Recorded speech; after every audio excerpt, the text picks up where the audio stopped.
The British Army is smaller than the London police force. Soldiers have to buy their own equipment because the government won't. And those famous redcoats? They were designed to hide bloodstains so troops wouldn't panic in battle. Every single one of those statements is complete rubbish. And if you believe them, you've fallen for some of the most persistent myths about one of the world's most professional fighting forces. Stick around, because by the end of this video, you'll know the shocking truth about why the British Army is actually twice the size of London's entire police force, and the real reason those redcoats nearly cost Britain an empire. And here's what the myth makers don't want you to know. The truth is often far more interesting than the fiction, and in some cases, it's downright controversial. Welcome back to the war.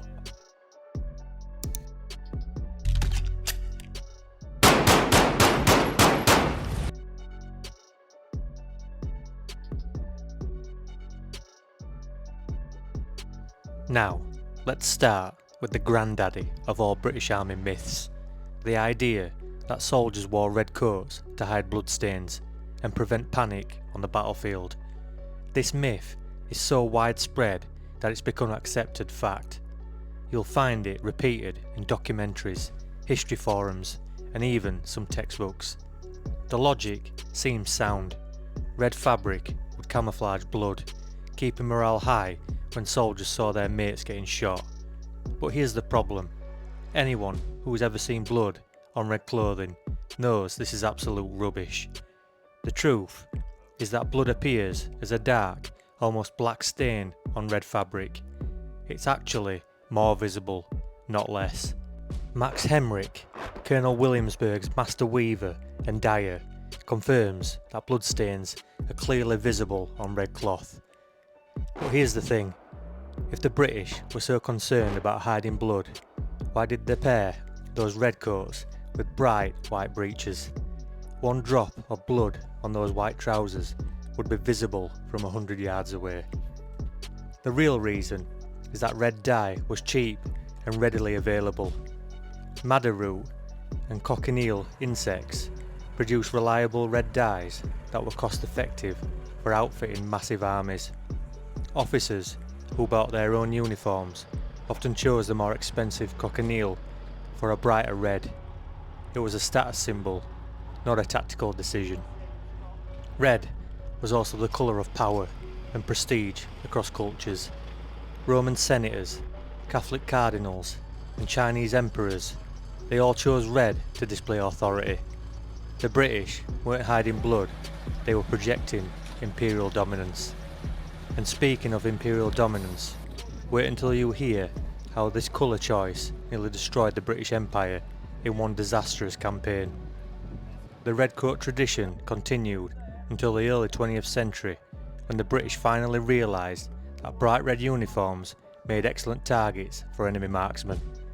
The transition to khaki during the Boer Wars marked the end of an era, and probably saved thousands of lives.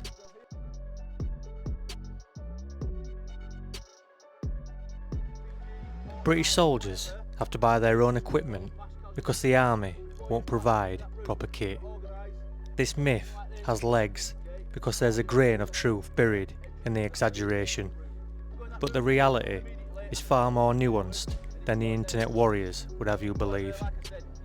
In 2003, a BBC investigation found that 55% of soldiers and 42% of officers had purchased additional equipment in the previous year. Items including boots, combat trousers, sleeping bags and load carrying equipment.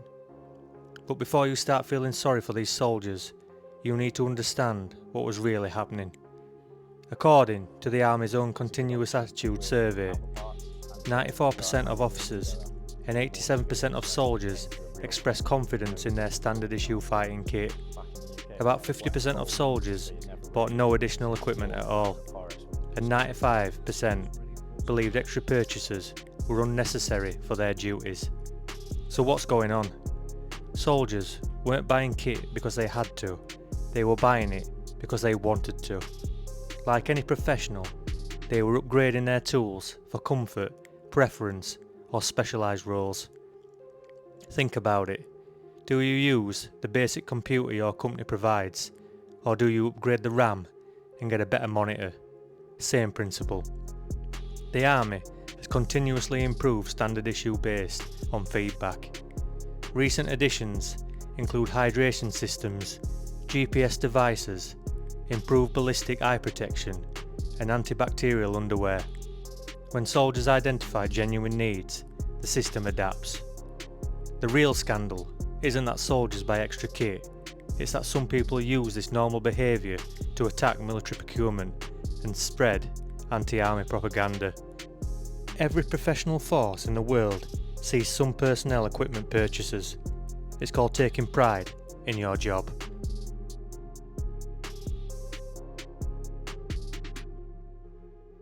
Now here is a myth that's gained serious traction on social media.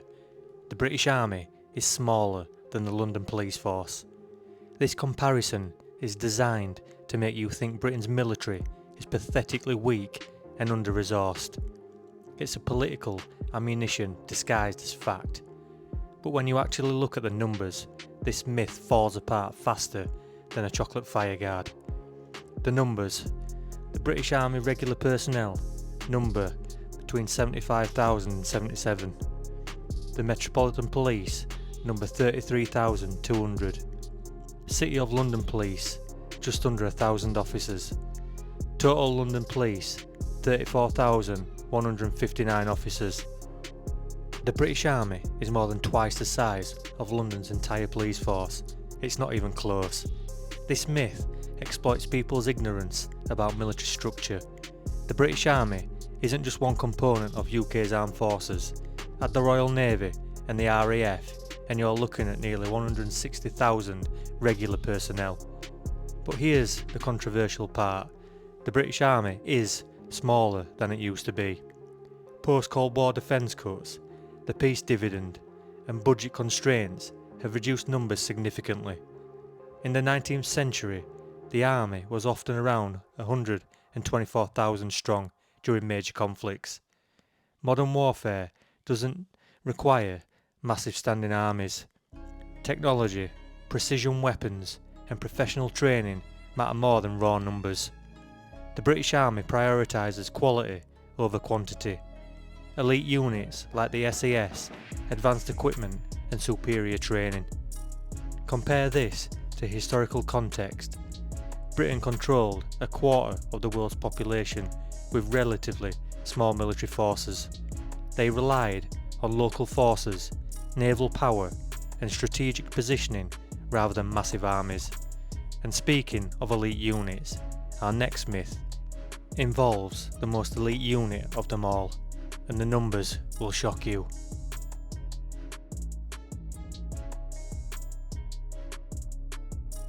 SAS selection has a 99% failure rate. It's basically impossible to pass. This myth turns SAS selection into some kind of mythical trial that mere mortals cannot complete. It's designed to make the SAS seem superhuman rather than supremely well trained. The truth is that SAS selection does have a brutal failure rate. More, around 90 to 95%, not 99%. But this isn't because it's impossible, it's because it's designed to identify very specific qualities. In one documented case, 404 candidates started selection and 26 passed. That's about 6.4% pass rate. Some years the pass rate drops between 3 and 4%, but people do pass regularly.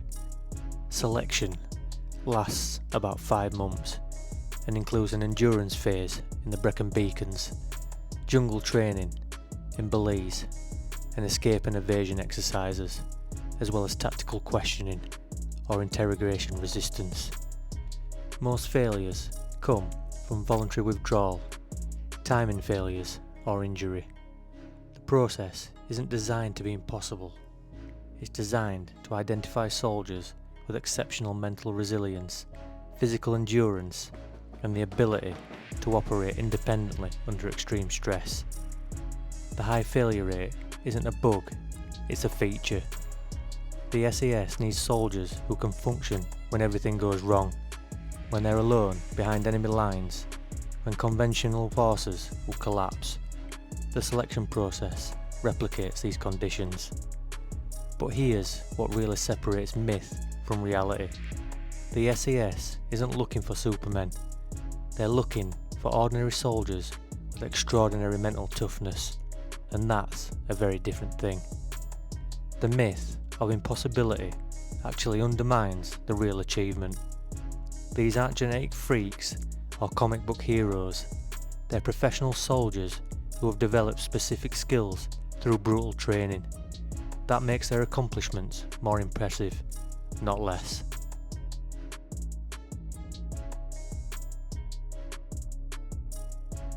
Gurkha soldiers are paid less money than British soldiers, despite doing the same job. This myth has historical roots, but persists long after the reality changed. It's often used to attack the British Army's treatment of Commonwealth soldiers. For decades, this wasn't a myth, it was reality. Gurkhas were paid according to Indian Army scales, which were significantly lower than British rates. A Gurkha rifleman's pension might equal a Nepalese bank clerk's salary, while British soldiers received much more. Since 1997, major reforms have addressed this inequality. Serving Gurkhas now receive the same basic pay as British soldiers, approximately £1,200 per month for privates, with equal pension rights. Modern Gurkha soldiers are paid the same as their British counterparts. The historical injustice has been largely corrected through legal challenges, political pressure, and military reforms. Some differences remain in allowances and benefits, often tied to historical agreements with Nepal. Retired Gurkhas may face different pension arrangements if they return to Nepal, where the cost of living is lower. The Gurkhas remain one of the most sought after military positions in the world. Over 10,000 applicants compete for fewer than 500 spots annually. This isn't because of pay inequality, it's because service offers citizenship pathways, world-class training, and economic opportunities. The persistence of this myth often reflects political agendas rather than current reality. Critics use outdated information to attack current policies, while supporters sometimes overcorrect by ignoring legitimate historical grievances.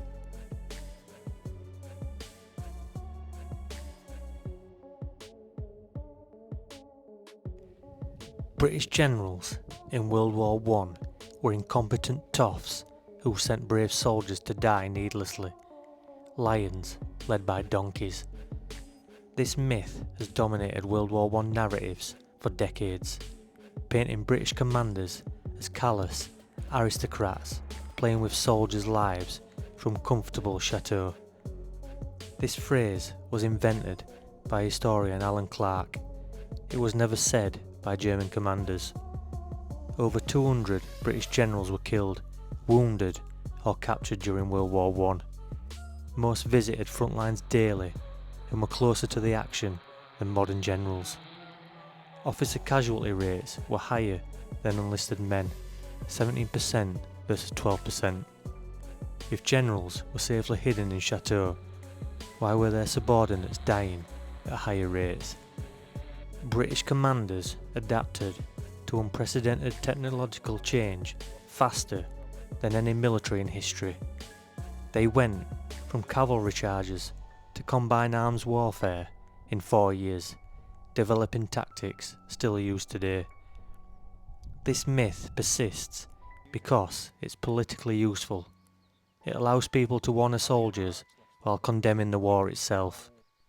But it's historically dishonest and disrespects the genuine tactical innovations that won the war.